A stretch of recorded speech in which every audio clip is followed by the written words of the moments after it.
ce millésime, il y a un millésime qui est particulièrement intéressant à Cheval Blanc. C'est le type de millésime qu'on aime beaucoup, avec tout d'abord un printemps assez arrosé, assez humide, où la vigne a pu pousser de façon très homogène.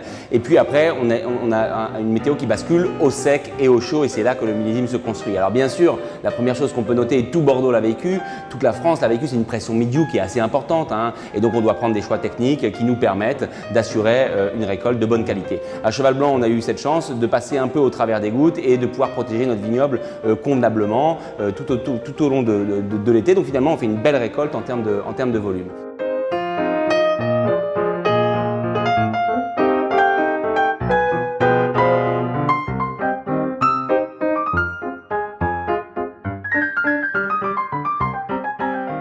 Alors évidemment, nous on est toujours très excités de ramasser nos jus parce que c'est la naissance du millésime, on voit comment il est constitué, on voit les équilibres, on voit comment il se présente, et je reprendrai un peu l'image que Pierre Lurton donne toujours aux équipes. Un grand millésime, il est grand dès la dégustation des jus. Et aujourd'hui on voit qu'on a une couleur assez impressionnante, des vins qui sont très aromatiques, on retrouve l'ADN de la maison avec des vins qui sont très floraux, très fruités rouges, une belle tension acide et des maturités qui sont pleines et généreuses.